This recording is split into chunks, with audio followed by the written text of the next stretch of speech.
Howdy, guys, and welcome to night 24 of Big Brother 23, and welcome to Cliff Notes from outside the Big Brother house. A good Saturday to y'all. I hope y'all are having a fantastic weekend so far. House guests are certainly busy this particular weekend. So, before we talk about what happened in the overnight feed, just kind of a refresher of the status of the house right now. Thursday night, we had the HOH competition. Christian won that competition, which means not only is Christian safe, but the rest of Team Kings, which is Alyssa, Sarah, Beth, and Xavier, are also safe. So Team Kings had everyone gunning for them. They won the HOH, which means at the end of this week, they're still going to be 4 strong. There's some other team that's only going to have 2 members. Does it really matter since this is going to be the end of the team segment of this season? It may not matter, but Team Kings certainly seems fairly tight with each other and control the house for yet one more week. So we did have that. Now, we had a wild card competition yesterday, the new twist for this season, and there were 2 people competing that really needed to win that wild card to some degree, Claire and Whitney. Both have been mentioned as potential targets. Whitney so much more than Claire, but both of them feeling like they really need this thing. And the wild card winner from yesterday is Claire. Claire wins the wild card. Great news for her. Not so good news for Whitney. Not at all. Claire did take the extra little offer that's been offered up every wild card, it seems like. She took the offer. We don't know exactly what it is. We won't know until Sunday night's TV episode. But it sounds like the offer gives her safety, not just for this week, but also for the following week into jury, that she'll have safety. So welcome to our first jury member of the season, Claire. Now, along with the reward of taking that little offer, there was a bit of a punishment. It sounds like she may not be allowed to vote in the next couple of evictions. Not sure if she's going to be allowed to compete in the HOH or not. We aren't going to know till Sunday, but it sounds like at least she won't be able to vote.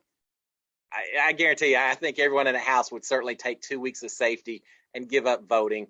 That's not that big a deal. So congratulations to Claire and Whitney. Sorry, my friend. I hope you do well in the veto competition.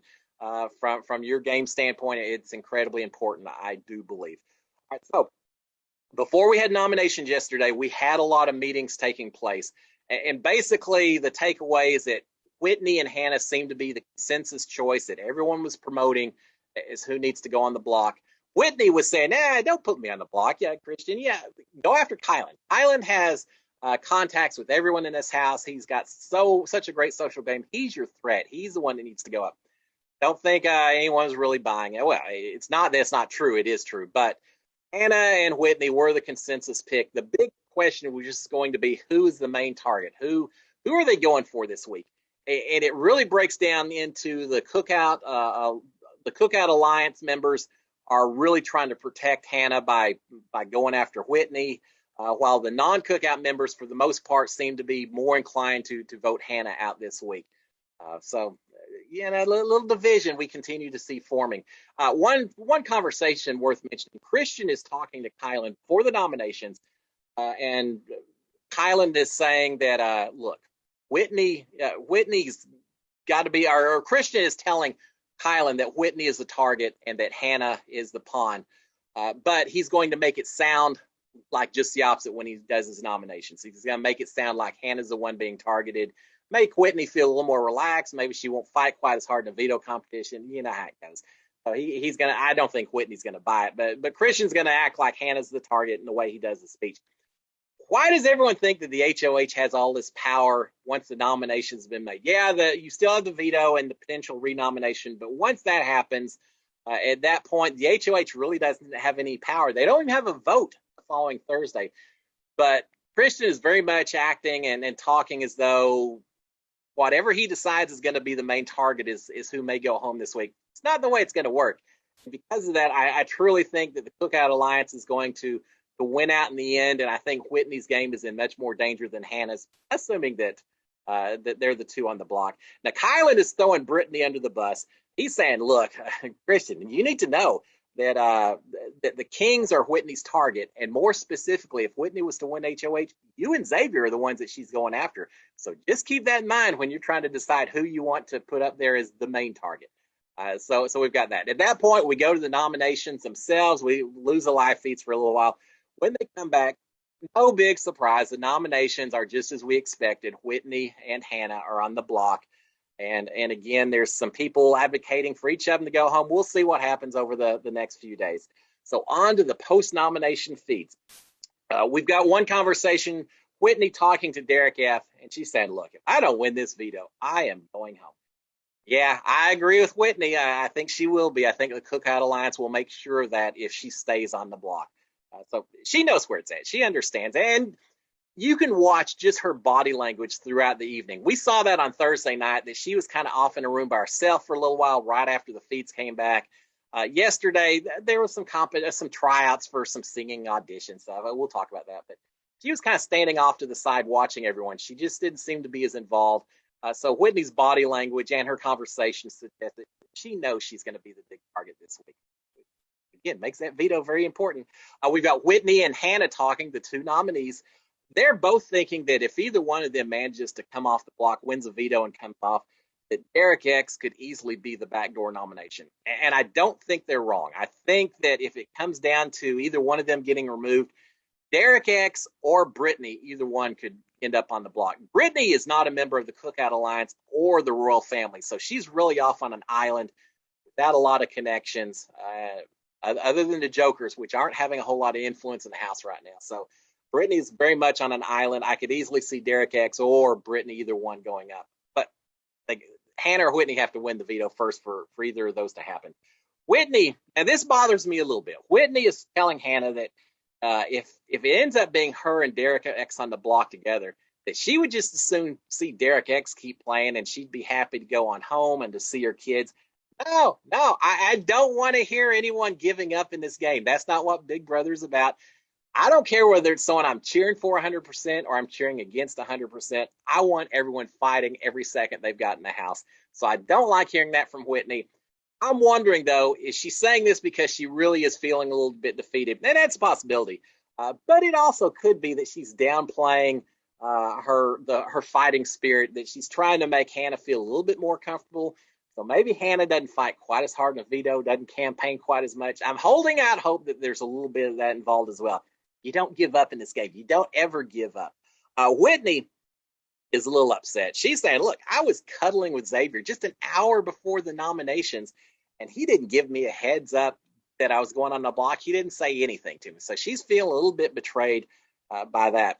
Whitney doesn't realize that not only did he not give her a heads up, but as a member of the Cookout Alliance trying to protect another member, Xavier is actively throwing Whitney under the bus and trying to make sure that she stays the target this week. So, yeah, Whitney's going to have a little bit of a surprise somewhere down the road when she realizes the way Xavier's been kind of pushing to maybe get her on out the door. Nothing against Whitney. I think it's more about Xavier trying to protect Hannah than it is with any huge desire that he wants to boot her out just yet. All right. We've got Alyssa and Christian talking. She's feeling that she and Christian and Sarah Beth are at the bottom of the Royal Flush Alliance. And I tend to agree. And now, certainly Christian and Alyssa are at the very bottom. Kylan, Xavier, and Tiffany are at the very top. DerekX and Sarah Beth, I'm not really sure where they fall into place, somewhere in the middle in terms of this alliance. But Christian and Alyssa are realizing that even though they're part of this big alliance, they're in a bit of a bind right now. Christian is HOH, knows he can't compete next week. He's figuring that he could easily be a big target for a whole lot of people winning the HOH. So they've got that. Plus, they're feeling like they're at the bottom of the alliance that they feel most secure in, which isn't that secure. So we're going to see some hard times coming up for these two going forward. But for right now, they're king and queen. It may last a week only, but at least for now, they're king and queen. They are talking about earlier that they wanted Whitney gone. Well, now that they wanted Hannah gone. Now they're talking as though Whitney is their preferred target after having conversations with different people in the house. They've kind of flipped it around. Hannah did a pretty good job of talking to Christian and trying to sell herself and who are other threats. Hannah did a good job, so don't take that away from her. But they've now decided that maybe Whitney is a bigger target. They're likely to change their mind multiple times throughout this next week, or rather, Alyssa and others might change Christian's mind a few more times this week. Christian seems very, very willing to consider other people's opinions and very willing to change his mind based on the last conversation or two he hears from Alyssa and other people. So who knows? It's going to be a little bit of uncertainty, I think, going forward for the next few days. Alyssa, we do have a point. Alyssa is downstairs. Christian's up in his room, his HOH room. Alyssa's downstairs. She's talking to Tiffany and Xavier and debating whether she ought to go up to Christian's room tonight. Tiffany's had enough of it. Tiffany just says, Alyssa, who gives a French? I'll use the word they're using earlier. Who gives a French whether you go up there or not? Just go up there, Alyssa. And I agree. At this point, who cares? Just go up there. You're not fooling anyone at all, Alyssa. Go up, have your cuddle time with Christian, and just realize that you're going to be tied to him no matter what you do over the next few days. But she's debating it, and eventually she does end up there. Big surprise with that, right? Eventually she does end up there. Now, we've got some other conversations. A new alliance alert. I feel like I need a big foghorn or something to give y'all a heads up. A new alliance alert. Christian and Alyssa, knowing that they're kind of on the bottom of their alliance, feel like they need to develop some new relationships. So they talked about it at first, and they eventually approached Tiffany and Claire. Tiffany and Claire, remember, are kind of a final two, the Snake Eyes Alliance, I think is what they call themselves. But Christian and Alyssa have approached Tiffany and Claire about a Final Four deal, and I don't think it'll go in. I don't think it's going to be a huge, tight alliance. We'll see. They're reaching out at least and trying to see what they can do. There's a Whitney. All right, now Whitney is denying that she ever said she was going to put Christian up. She's talking to Christian at this point. Christian said in his nomination speech that if she had the chance, she would have put him up. He'd heard it from lots of people. Whitney is saying, I never said that. I never said that to anyone. If people are saying that, they're just trying to throw me under the bus to make me a target. Christian, I did not say that. Christian's saying that he believes her, and now he's kind of feeling bad that he believed the other people and he put her up and all that. I don't know if he really believes her or not. It's tough to say, but Whitney is certainly challenging the reasoning he used to put her on the block in the first place. But I think if it came down to it, Whitney would. She talked about working with the Queens, if I recall, and I think she would have put them up if she had the chance. It doesn't matter. It doesn't matter what the truth is. It's all about the perception in the Big Brother house, right? All right. So at this point, we've got lots of practicing from everyone as they have tryouts for Big Blue Couch theme song. They're talking about Simon Cowell and being judges, so they're going to do it like an American Idol thing. So lots of practicing for the theme song for Big Blue Couch, which was a perfect time for old Boss Hogg to take a little bit of a nap away from the live feeds for a little while. Now they're fun, but not a lot of strategy talk when they're doing that, and I'm a little more focused on that. But they spent a lot of time doing that. After they did, and I actually saw a little bit. There are some people with some good singing voices in there. Got done with that, and then they played a little Mafia game as they have done for the past several nights. So they have that. We have after that. This is interesting. We have Whitney and Xavier sharing some cuddle time together. Yeah, they were cuddled up. A showmance? I don't think so just yet. I think I already talked about it. Xavier is pushing to have Whitney gone out of the house. And Whitney obviously has a reason to get the guys on her side. And Whitney's been friendly with all the guys, flirting up a little bit. It's a strategy. There's nothing wrong with that strategy. You do whatever your strengths are in the house. But I think both of them, I don't know, we'll see. I think they probably like each other, but I think the game may be getting in the way of them actually developing as showmans. My own personal opinion. It may change, but we'll see. But again, maybe it's just the cynical side of me, and I'm not giving them nearly enough credit for enjoying their time with each other, which I think they do. But I think there's some ulterior motives as well. Xavier, now, having said all that, when Xavier's getting up out of bed, this is, I don't know, 11 o'clock or so, something like that. Xavier does tell Whitney, he says, hey, I'll see you again at 2 a.m. So, yeah, we'll see what develops. And the controversy of the night. This is the big talking point I think we'll get from this evening. DerekF is not happy. The Jokers haven't been happy in a while, right? Between Brittany and Azah and DerekF, talking about a volatile, emotional playing type team, those three are it. DerekF is not happy, but I understand why. He's extremely mad at Whitney because he feels he's in the have not room talking to his other team jokers. Uh, he's extremely mad at Whitney because he feels that Whitney is throwing him under the bus and setting him up as a target for next week because apparently Alyssa had told him that people, which he interprets to mean Whitney, had said that he was popping his fan downstairs and that he was going to target Christian and Alyssa, and he had a few choice words about them and such. And basically that someone had said that DerekF couldn't wait to target Christian and Alyssa, and that came from Alyssa. So DerekF is fired up and mad, and again, he's assuming it's Whitney that said that. She's just grabbing at straws, trying to survive and throwing him under the bus, and DerekF not happy. Now, in the middle of him being a little upset in the have not room, Alyssa comes in and says, yeah, you wanted to talk to me. They go over into the HOH room and start talking. And Alyssa during that conversation says, look, I never said it was Whitney that said it. She doesn't say who it was. She just said, based on, and I'm not even sure, well, Alyssa obviously wasn't there. So she said, based on what was told to me and things like that, I really don't think it was Whitney that said that about you, Derek. I just don't think that's the case. Well, I'm not 100% certain, but I think it might have been Hannah is the one that actually let Alyssa know that Derek was downstairs kind of talking about targeting them. And I don't even know. I've tried. I'm not even 100% certain that DerekF really said that. I kind of think he did. I suspect he did.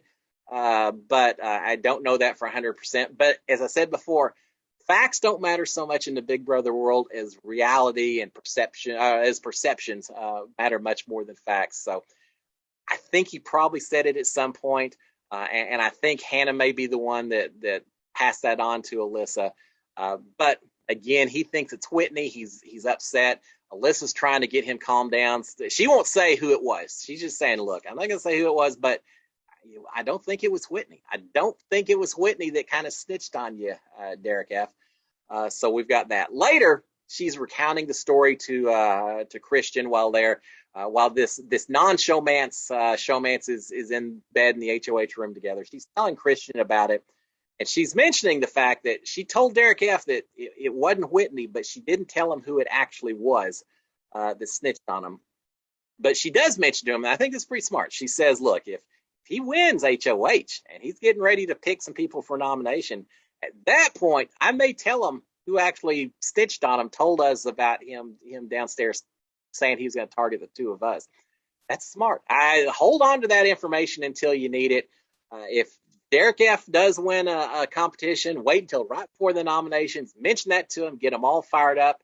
And if she does say it was Hannah, even if it wasn't Hannah, even if it was someone else, whoever's name you throw up there in front of DerekF, you can get DerekF all kinds of fired up. If she mentions it was Hannah, that could be an opportunity to drive a little bit of a wedge into this Cookout Alliance, which may be the only thing that they can hope for at this point, because we know they're going to be huge targets going forward.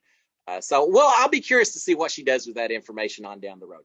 We've got DerekF talking in the have not room again with the rest of his team, talking about options for next week, who he wants to put up if they win HOH, whether they're safe, whether they can be under the radar next week. A lot of conversations, a lot of what ifs. Ozza eventually is saying, look, slow down. The veto competition's tomorrow. Until we know what happens with the veto, it's fine mess with the rest of the stuff. I agree with it. It's fine to be talking what ifs a little bit, but you need to be focused on tomorrow. You need to be focused on this week, in fact, and then you make some decisions on down the road. So I absolutely agree with Oz on that. So finally, just a little after midnight, I probably wasn't, but 12:15, 12:30 Big Brother time. Everyone's pretty much in bed.